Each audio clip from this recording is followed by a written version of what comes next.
Hey guys, it's Adam with Akshon Esports, and today I'm speaking with Agilities of the LA Valiant.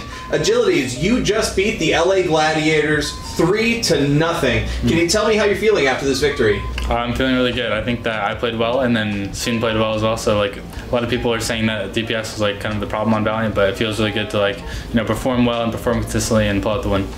So this game marks not only your 5th victory in a row for this stage, but your 3rd Battle for LA victory. What does this victory mean to you and your team going forward into the rest of the stage and the playoffs? I think it just gives us a lot of confidence, honestly. Like going to the rest of the matches in stage 4, I think that we're looking pretty good right now, and we just beat Gladiators, who are also looking very good, and placed like number 2 in some people's power rankings. So it feels really good to beat them that convincingly, and hopefully we'll carry the momentum.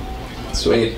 So talk to me a little bit about the epic entrance you guys had. Who came up with that, and how do you feel about it? It was pretty weird because we've never really done entrances. Like we usually just walk out looking all monotone.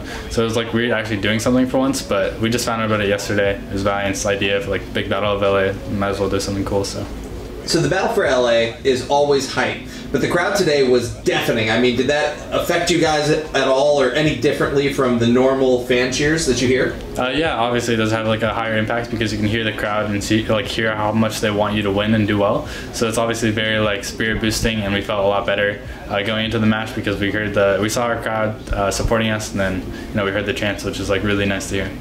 Right on. Speaking of those fan cheers, so I mean, there were a couple moments in the series today that were looking really close for you guys. I mean, did those cheers have any kind of effect to kind of help you redouble your efforts and get past those walls that the LA Gladiators were putting in your way? I think for the most part, when I'm just playing, I'm trying not to focus on the crowd too much, but hearing them in the background does help for sure. And there's a couple of cool moments I noticed where it's if you make a cool play, you'll hear the crowd in the background, especially for Battle of LA, they'll be very loud. So that's motivation to keep on doing well. So yeah, there's a couple of moments where I did a cool play, and then I heard the crowd cheering, and it pushed me to do better. Sweet. So I'd like to focus on the gameplay a little bit for a moment. On Horizon, we saw some interesting comps with triple DPS on attack and some Bastion on defense. Can you tell me a little bit about those comps and what went into developing those strategies? For the attack one, we had KariV on Widow because we realized that Zen wasn't very useful and it was kind of hard to get in. So we realized that KariV is a really good Widow. Obviously, he played it in stage 2 for us, and he's just really consistent at it. So we realized that would be a good idea for us. And then KariV's a good Widow, so we just put him on that. And then for the second one, we pulled out Bastion because they had a lot of tanks and we didn't have really a lot of pressure to stop them. So we basically just last chance pulled out the Bastion and hoped it worked, but didn't, unfortunately. In a recent interview with Soon, he stated that you guys are going to be looking to use a little bit more cheesy, memey comps. So is this just the beginning, or are we going to see Symmetra in the grand finals? I don't know about Symmetra, but we're definitely like getting more creative with our comps. So yeah, we'll see more. Right on. So also on map 2, we saw Hydration flex onto his Doomfist to great effect. And then on the very next map, we saw you bust out the fist for a while as well. Is this something that's going to be a thing now? Is this the new meta, Doomfist? I don't think it's the new meta. I think me and Hydration just have practice on the hero, and then we want to get back faster, so we just pulled it out. I don't think all the DPS will be pulling it out. Just in some situations, it's okay. Fair enough. Considering how close most of the battles for LA have been, was there any kind of special prep you guys made going into today?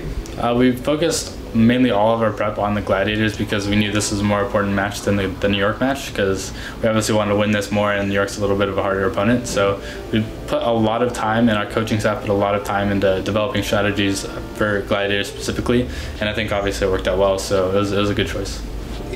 So going into the match today, Gladiators were pretty favored to win. Why do you think that was, and how did you guys manage to flip expectations? I think the Gladiators were more favored because we had an easier schedule for the first 4 matches, and we didn't win as convincingly as they were winning. They're winning against harder teams, so a lot of people just thought maybe that's the reason they're better.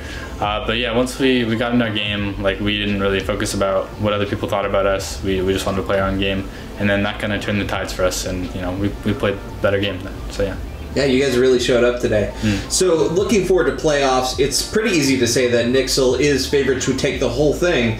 How do you plan on flipping that expectation again in a playoff setting? It's pretty hard for sure because New York's such a powerhouse, and I think they've proven that they are. They've only lost, I think, 3 or 4 games, so it's going to be very hard to beat them our next match or in the playoffs. So we're just mainly focusing on doing as well as we can, and then we'll see. The next game you have is kind of a trial run against New York. How important is that match for you guys in terms of strategy as well as morale? I think in terms of strategy, like I said, we prepared most of our resources to go into the Gladiators match, so the New York match is going to be that much harder. But I think like getting enough practice, like any match against New York is good practice for us, so that'll kind of give us a thing of what to expect in the playoffs when we play them again. Since you're already locked in for the playoffs, what are some of your personal goals between now and then? I mean, what are you working on personally? Personally, I'm just working on being more consistent in communication and in like my own play. I know that I've been slacking a little bit, so I want to get all my heroes up to par, and then I also just want to keep on playing consistently, keep on communicating well with my team, and keep on doing well. Right on. So outside of NYXL this Saturday, who would you say is kind of your biggest obstacle between now and playoffs? I actually don't know other games past NYXL, so I can't really tell you. No, I like it, man. Stay in the moment. Yeah, exactly. It's obviously working for you so far. I don't look that too far ahead, yeah. All right, fair enough. Any final words in closing for the fans that have been with you all this way and looking forward to playoffs and all that stuff? I just want to say thank you guys again. Like, honestly, the support means so much to me, and it means a lot to my team, too. So just keep on supporting us, and we'll keep on doing well. Thank you. Excellent. Agilities, thank you so much. Congratulations once again, and good luck this Saturday. Thank you. Hey guys, this is Adam from Akshon Esports. Thank you so much for watching. If you enjoyed this video, please like, comment, and subscribe. And for future Overwatch League content, including interviews, highlights, and more, check out AkshonEsports.com.